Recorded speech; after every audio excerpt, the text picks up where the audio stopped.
Good evening, fellow Toastmasters and honored guests. Many of you, well, all of you, are familiar with Leonardo da Vinci. Many people know him for The Last Supper and the Mona Lisa, arguably two of the most famous paintings in history. Many people consider him to be history's most creative genius when he donned the Vitruvian Man, a perfectly proportioned man, spread eagle placed within a circle in a square. However, I recently read an article in the Wall Street Journal that described Da Vinci not as a superhuman as many people think. Over 7,000 pages of unfinished journals still exist to this day of Da Vinci's work. There's plenty of evidence that suggests that he made simple mistakes in arithmetic. He left many projects unfinished. He envisioned flying machines that never flew and tanks that never rolled. Fortunately for us, even though Da Vinci wasn't a supernatural genius and his mind didn't process as quickly and efficiently as Newton or Einstein, his genius came from being wildly imaginative, obsessively curious, and observant. It was a product of his own will and effort, and practicing his methods can reap great benefits to anybody. Leonardo's first distinctive trait was his passionate and obsessive curiosity. He wrote down hundreds of observations in his notebooks. As mundane as what causes people to yawn, to as marvelous as a glow of a new moon.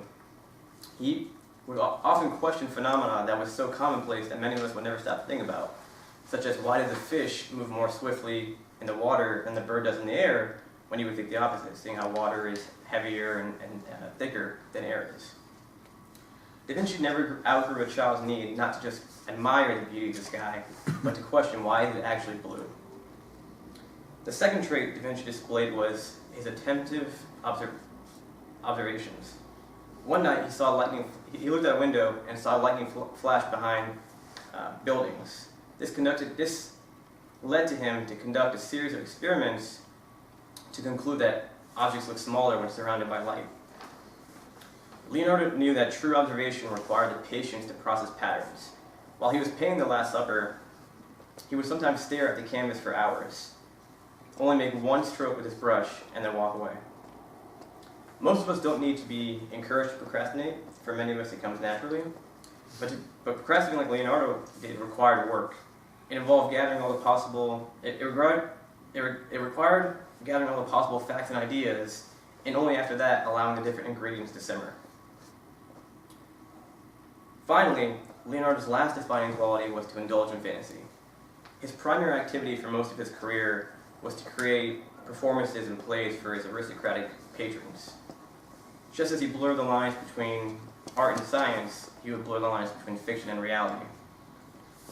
The world we live in today encourages specialization. Whether we are students, scholars, professionals, teachers, we also tend to exalt engineering and technology, as we believe jobs of the future will go to those who can program and build as opposed to those who can actually be creative.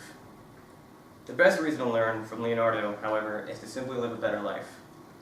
I encourage you all to be more observant of the phenomena which we used to find so commonplace and ignore and take for granted. The rewards have a very real human dimension as well. The next time I'm at a supper with a group of compelling guests, I will try to study the emotions to their emotions as if trying to capture them on a canvas myself. Thank you.